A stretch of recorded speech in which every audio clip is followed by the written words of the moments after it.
নমস্কার, তোমাদের সকলকে গোপাল সাজেশনে স্বাগত। আজকে একাদশ শ্রেণী ফার্স্ট সেমিস্টার সংস্কৃত সাজেশন।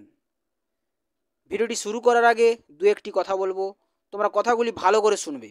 তোমাদের ফার্স্ট সেমিস্টার শেষ হওয়ার পরেই সেকেন্ড সেমিস্টার শুরু হবে।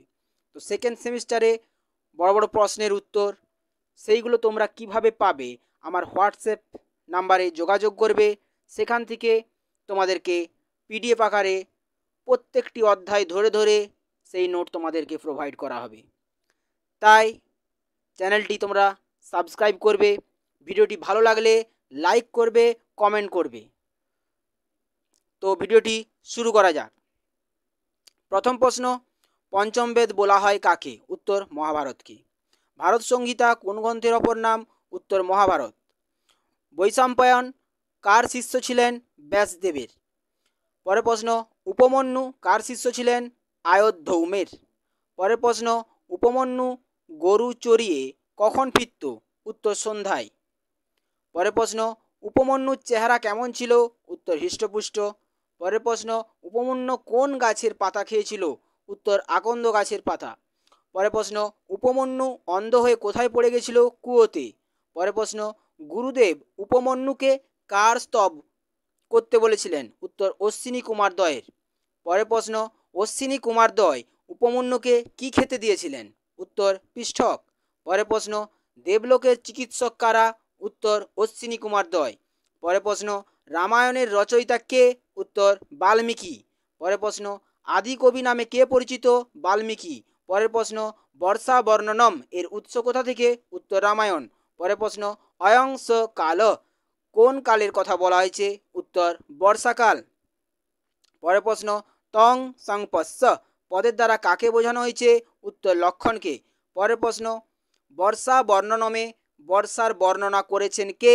উত্তর রামচন্দ্র। পরের প্রশ্ন, মেঘ কাদের মালা পরিহিতা? উত্তর বলাকা শ্রেণীর। পরের প্রশ্ন, অঞ্জলি ভরে পানের যোগ্য কে? উত্তর বাতাস। পরের প্রশ্ন, বর্ষাকালে কে চিন্তা করছে? উত্তর প্রিয়া বিরোহীরা। পরের প্রশ্ন, বন উন্মত্ত হয়েছে কার আচরণে? উত্তর গজরাজদের আচরণে। পরের প্রশ্ন, বর্ষাকালে কারা নৃত্য করে? উত্তর হবে ময়ূরীরা। পরের প্রশ্ন, বনরাজিরা সঙ্গীতে তাল দিয়েছে কারা? উত্তর ভেকেরা। পরের প্রশ্ন, আকাশকে বেষ্টন করে রয়েছে কারা? উত্তর মেঘেরা। পরের প্রশ্ন, মহিধর কাকে বলা হয়েছে? উত্তর পর্বতকে। পরের প্রশ্ন, কৃপণ কপালী কার লেখা? উত্তর শ্রীজীব ন্যায়তীর্থ। পরের প্রশ্ন, কৃপণ কপালী কি প্রকৃতির সাহিত্য? উত্তর প্রহসন। পরের প্রশ্ন, কপালীর ছাতা কে ফেলে দিয়েছিল? উত্তর মন্থরা। পরের প্রশ্ন, কপালীকে কে দংশন করেছিল? উত্তর কুকুরে। পরের প্রশ্ন, বৈদ্যকে ডাকতে কে গিয়েছিল? উত্তর মন্থরা। পরের প্রশ্ন, রঙ্গিনীর স্বামীর নাম কি? উত্তর কপালী। পরের প্রশ্ন, কপালীর জুতো কে ফেলে দিয়েছিল? উত্তর পঙ্গুরাম। পরের প্রশ্ন, বৈদ্য কপালীকে কি খাওয়ার পরামর্শ দিয়েছিল? উত্তর দুধের সাথে ঘি। পরের প্রশ্ন, পাপিষ্ঠ দাসী কার উক্তি? উত্তর কপালী। পরের প্রশ্ন, চতুর দাস কাকে বলা হয়েছে? উত্তর পঙ্গুরামকে। পরের প্রশ্ন, কুকুরটি কপালীর কোথায় কামড়ে দিয়েছিল? উত্তর পায়ে।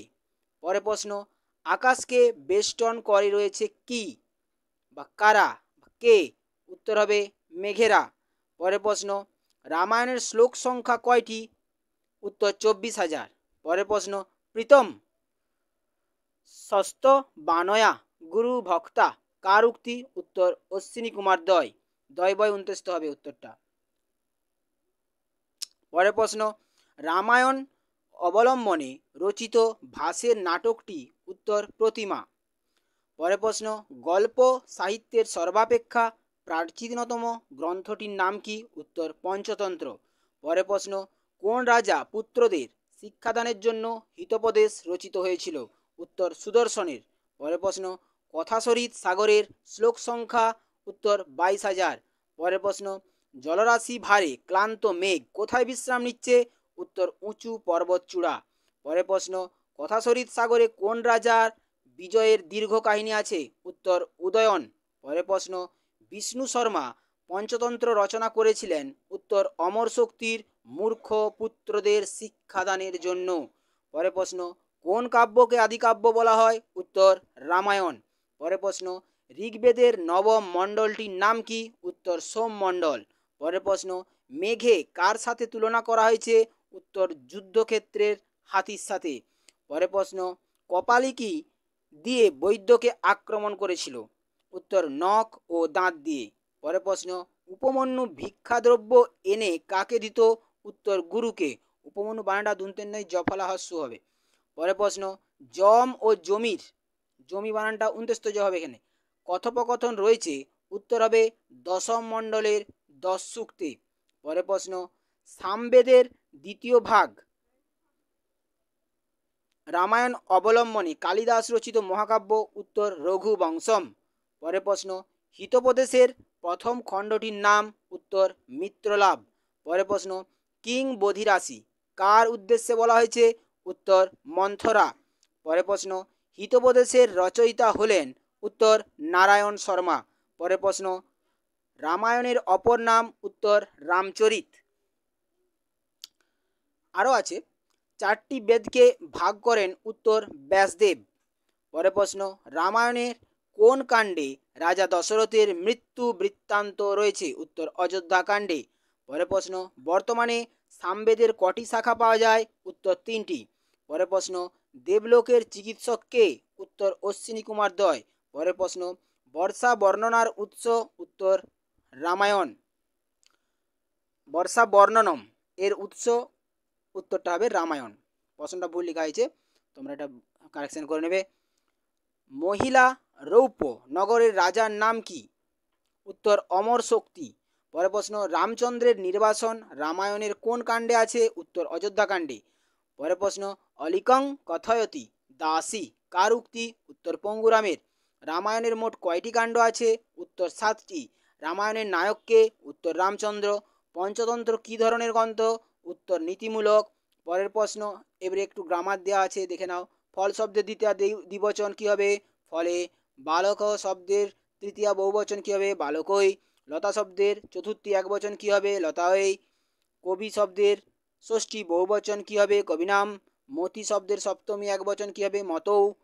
নদী শব্দের প্রথমা বহুবচন কি হবে? নদ্য। বালক শব্দের দ্বিতীয় বহুবচন কি হবে?